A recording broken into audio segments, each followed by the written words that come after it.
Alright, so this is binary part 2, and here we want to look at binary to octal conversions. So we have an octal numbering system, and the idea of octal means there's 8. So that means that we have 8 possibilities or 8 symbols that we can use to describe unique values. And so those values are 0, right? You always have a 0. And then a 1, a 2, a 3, 4, 5, 6, and 7. So notice that, because we always have a 0, the number 8 is not part of this numbering system. All right, but the whole point of binary is that of octal is that it gives us a 3-to-1 3 binary bits to 1 octal match.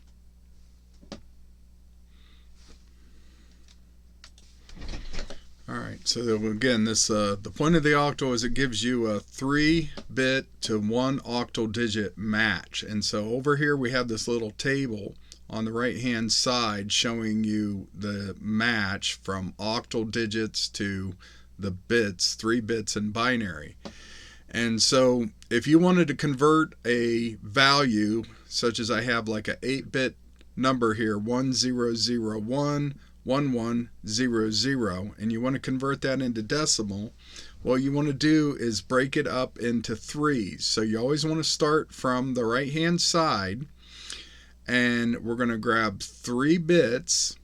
And so these first 3 bits there, we have a 101. So now all we have to do is come over here and find the match. So a 101 in binary is equivalent to the digit 5 in octal. So that gives us a 5 in base 8 or octal. So this subscript here, 8, indicates it's an octal number.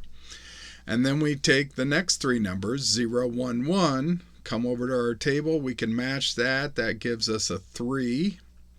And then for the last one, since we only had 8 bits in our original number, we kind of have to throw in an extra leading 0, right? The leading 0 does not change the magnitude of the number. So we have a 0, 1, 0. We find that match, which is a 2. So we find that the number 235 in base 8 or octal is equivalent to our original binary value of 1001 1101. And so it's just a simple task of just finding the matches. Now you can go either way, so that you can if you had 235, then you go over here, you find your digits, 0, 1, 0, and then find the 3, so that's a 0, 1, 1, and the 5, and that's a 1, 1, 0, and you can get the binary equivalent. All right. Now, hexadecimal is kind of the same thing, but the difference is with hexadecimal, we have 16 possibilities, right? We have deci, which is 10, and hex, which is 6, so that gives us 16 unique values. Now, keep in mind that the point of octal or hexadecimal is the fact that it's just easy for us as humans to look at more than just 1s and 0s, because if you just start looking at strings of 1s and 0s, our eyes kind of tend to get glossed over, and we get lost where we're reading. So the idea of octal came about to kind of simplify the numbering. But the problem with octal is that it doesn't fit with a byte, right? Nowadays, when we look at computers, they're always in terms of bytes. So you have, like, when you go out and buy, say, memory for your computer, you're going to buy 16 gigabytes or 32 gigabytes of memory. So it's always in kind of broken down into this concept of 8 bits or a byte. And so hexadecimal actually works a lot nicer, because it gives us a break of 4 bits to one hexadecimal match. So if you see here, I've got the breakdown here for the hex symbols. We have the hex symbols 0 through 7, and then 8, 9. Now at this point, right, decimal went from 0 to 9. But now we need more symbols, and so what we do is we just go to the letters, the first letters of the alphabet. So we take the first 6 letters of the alphabet, A through F, so that we can get up to 16 unique symbols, right? We can't duplicate those symbols. And so, but to do the conversion, if we have this binary, we break it down now into 4 bits. And so again, we had 8 bits, so it's just splitting that evenly. And then we just have to find the match. So we have our 1001, right? That matches 9. And so that's our first digit here. And then we have a 1101 that matches the D. So over here we have that the hexadecimal value 9D is equivalent to this binary number up here. And so this, now notice the 0x. 0x there indicates that this is a hexadecimal. So if you see a number with this, a leading with a 0x, that simply just is a warning that this number was written in hexadecimal. Sometimes you'll see like a base 16, like if we go back right here, I had like a subscript of 8. Okay. I could have like 9D with a subscript of 16, indicating hexadecimal or base 16 numbering system. But the problem with that is the fact that when you're using many programming languages, they don't allow you to do subscripts. Yeah, sure, things like Microsoft Word, you can do subscripts, but in actual programming tools, you can't do subscripts. So a lot of times you'll see the 0x as a leading, as an indicator that this value is written as a hexadecimal digit or a hexadecimal number. All right, so when we store information, right, a bit, as I kind of talked about, right, a bit is just a single 1 or 0. So when we look back here, say at this previous value, we had this 1001, 1101, right? Those are, each one of those ones and zeros there are a single bit. But the problem with a single bit is you can either just have, it's either a 0 or a 1 or true or false. And so you can't put too much data in there. So what we need to do then is start grouping these together so we can store the values. And so the most common form of grouping them together is to put 8 of them together, which we call a byte.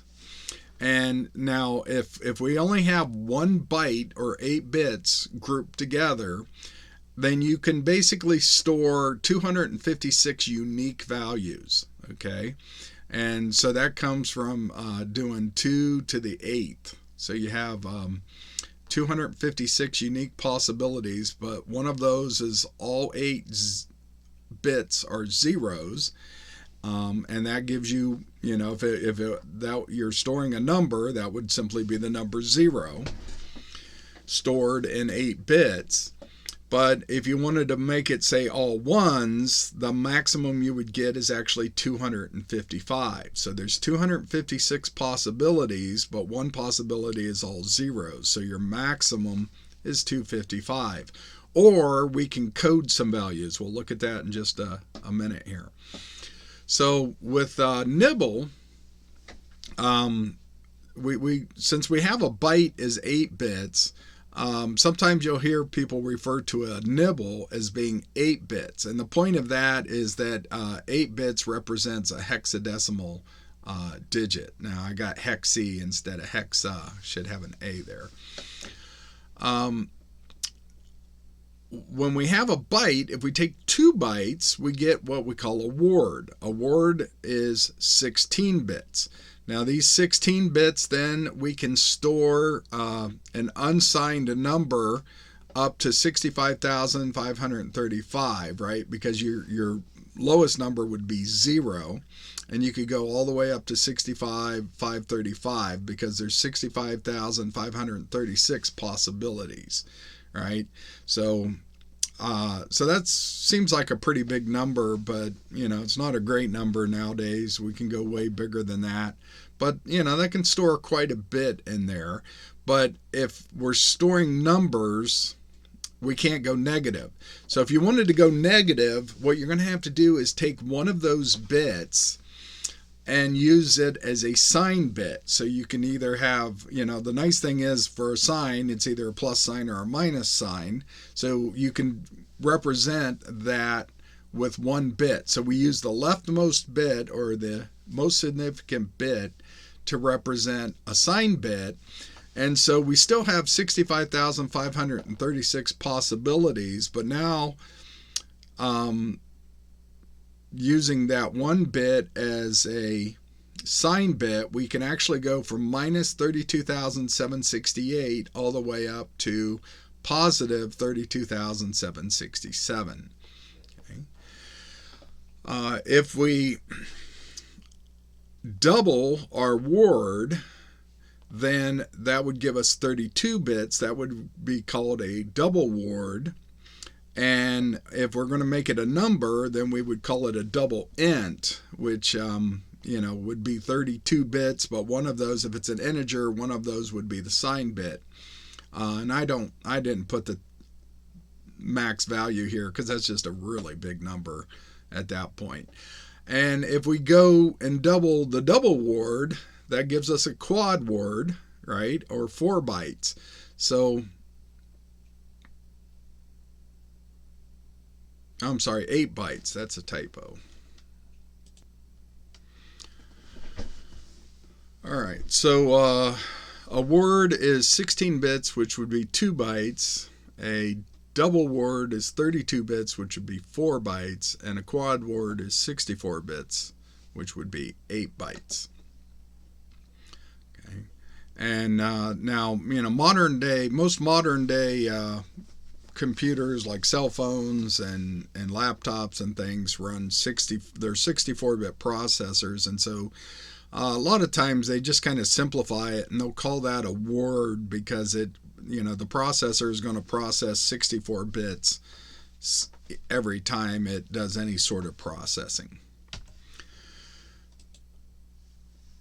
All right, so but now if we want to put information inside here, remember that everything is all ones and zeros. So, the computer doesn't store hexadecimal. It doesn't store octal. It simply stores ones and zeros, right, or bits. And so everything inside there is bits. So what we have to do is we have to encode the data. So we already kind of talked a little bit about numbering. So if you're putting in just like an integer number, then you can put in a number without the sine wave, which means it can never, or no, without the sine wave, without the sign bit. So if you're not using a bit to represent a positive or negative sign, then that number is simply just a positive number. But if you use one of the bits for an integer, then you can store negative numbers. And so with negative numbers, it's important to note that the positive sign is a 0 and a negative sign would be represented as a 1. And again, that would be on the left side of the binary number. Okay. And the way we store negative numbers is actually with something called the 2's complement. All right. We can also encode numbers using binary coded decimal. So we'll look at a sign. We'll look at that on the next slide here. But if we wanted to store letters, then we have to encode those numbers. All right, so let's look at binary coded decimal first. So with decimal, right, we only have 10 possibilities. So one possibility is 0, and and then the possibility of 1, 2, 3, right, all the way up to 9. And so if we're going to represent decimal digits, then we're going to need to use 4 bits to do that. Okay, but again, we're not using, there's combinations that we're not using. That's why we like hexadecimal, because we could use all possibilities. But if we're only doing decimal, we're only using the first 10 possibilities. And so it's a one unique set of 4-bit values to represent one of the 10 unique decimal values. All right, and then we have some that we just don't use.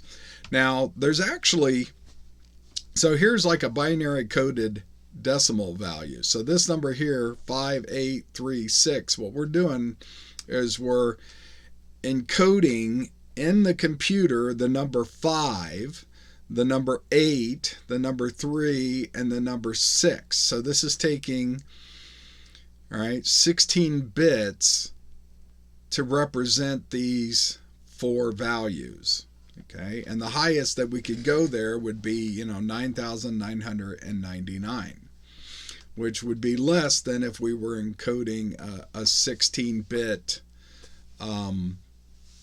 binary number, which would be, as we mentioned on the previous slide, right, that could be like 65,535. So by encoding decimal values this way, your highest number cannot go nearly as high as if you just store it as a binary integer. All right, but they do make certain devices here that are designed to read binary coded decimal. So here, this is actually more of a mechanical type device that you would feed it a binary value, and it would display those 4 values. So you would have to use 16 bits here to feed each one of these, right? Because each digit here requires 4 bits to be displayed. Now, if we want to encode things like our alphabet, all right, so we have like the letter A, but when we talk about like trying to store letters, we have a capital A and then we have a capital B, lowercase a. So we have to store each one of those symbols. And so the way we do that originally was based on something called ASCII, which stands for American Standard Code for Information Interchange. Now again, just from the name you can tell, right, this was created here in America, and so we weren't really concerned about other languages when this was first created, well over 100 years ago. This has been around for a very long time, but the idea was that we could encode these values, and it may have not been quite 100 years ago, but it's been around for a very long time. And so originally we the ASCII code only used 7 bits. It didn't use 8 bits. It only used 7 bits. And then the 8th bit was used as kind of like a error code check. They used what they called either odd or even parity. So when this was created for transmitting data through teletypes way back, like say, maybe not 100 years ago, but certainly, like over 70 years ago anyhow. So I don't know when they first started with teletypes and things and when this was first created. You could look that up, but it's been around for a very long time, and it was used when we were trying to transmit this data across wires, and it was not always reliable. So they used that 8th bit as a error checking sort of bit. But then as the communications got more reliable, we were able to use all 8 bits. And so that gave us the ability to do like a lot of other letters. We could do like Greek letters, and we could do some other letters like used in a lot of different languages and stuff. So they went to what they call the extended um, ASCII code. But again, it couldn't do all languages. So now what they did was they said, well, let's go ahead and use 16 bits. And remember, 16 bits gives you over 65,000 possibilities. And so that allows us to do basically any symbol for any language on the planet. And so so we can encode, all languages using this Unicode. Now, one thing to note about the Unicode is that the first 128 bits that's shown here on the screen are identical to the original ASCII. And then all the rest of them, you can look them up, for any different symbols that you need.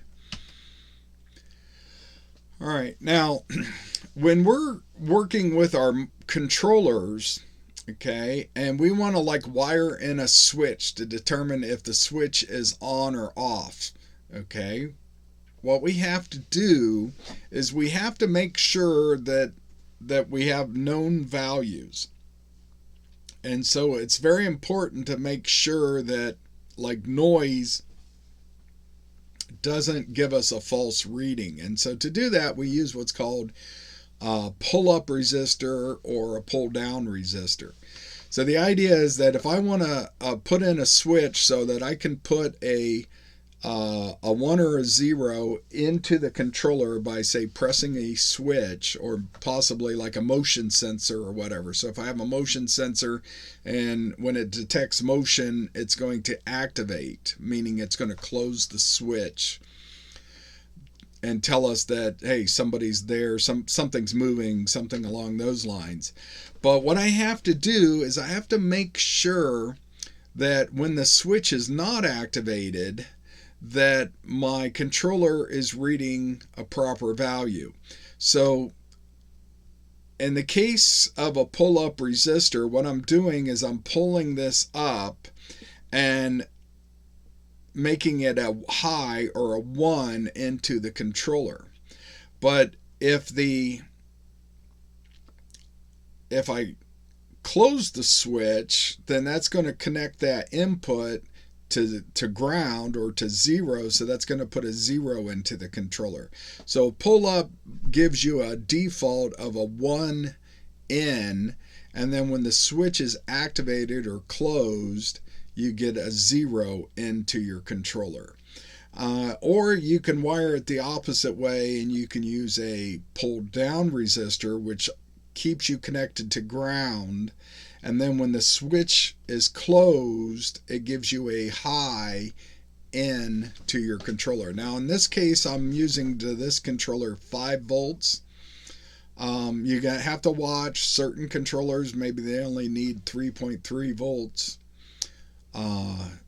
Or other ones, maybe they need all the way up to 24 volts. So the actual voltage that you use, you need to make sure matches your actual controller so that you don't damage the controller and you have enough voltage to activate it. Okay.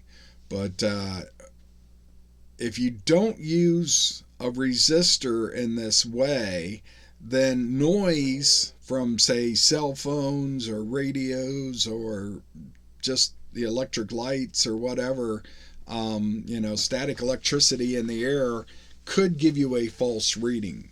So by wiring in a resistor like this, you always ensure that you have an electrical connection to prevent noise from giving you false readings.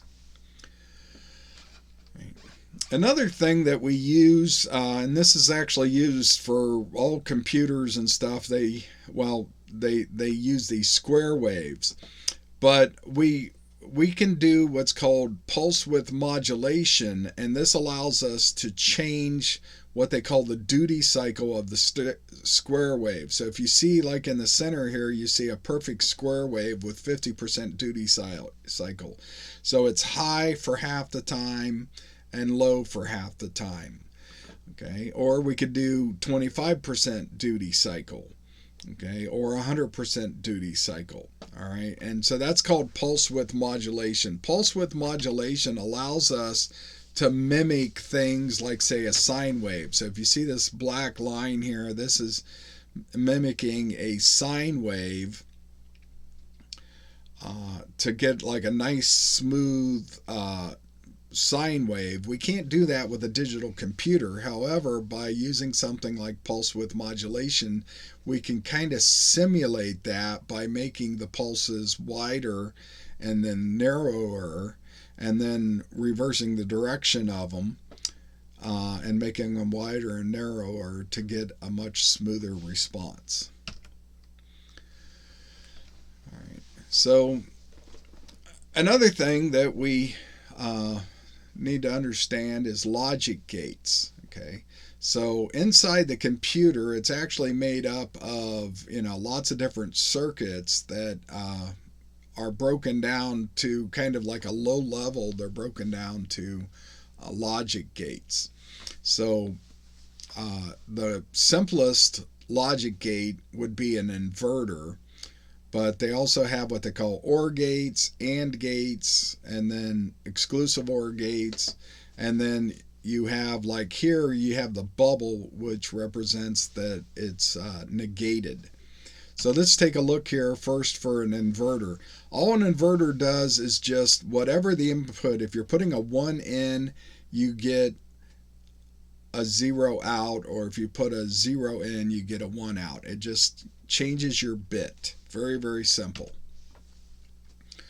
An AND gate is made up of at least 2 inputs, and it requires both A and B. Both inputs must be a 1 to get a 1 out. Now, you can't have more than 1 input. So in this case, I have to have A and B and C to get an output of a 1. Okay. OR gates, on the other hand, say that I only need 1, so I can have either A or B be a 1, and that'll give me a 1 as an output.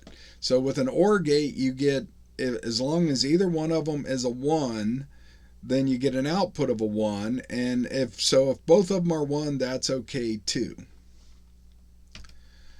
Okay. Exclusive OR gates, on the other hand, those ones say, oh, it's either this or that.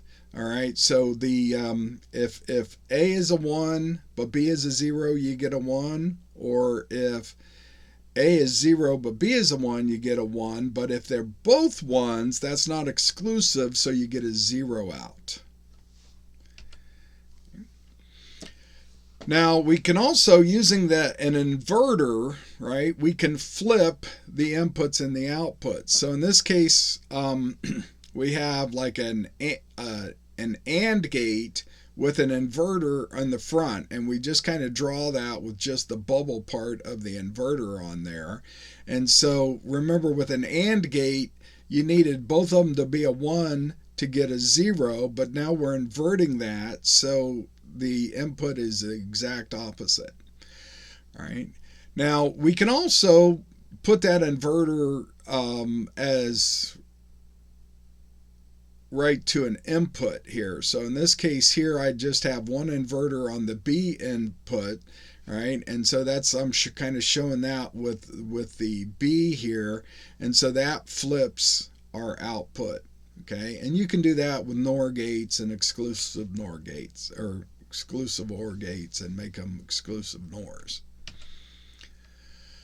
All right. Now, inside the computer, we actually use what's called flip-flops. Okay. And flip-flops are made up of these various gates. Okay, so the most common flip-flops, what's called a JK. So you have your input A and B on the previous slides. They call them J's and K's. And so you could follow the logic through here, but if J is a 1, okay, so if J is a 1, then that will give you a 1 out. So you have a Q. Now Q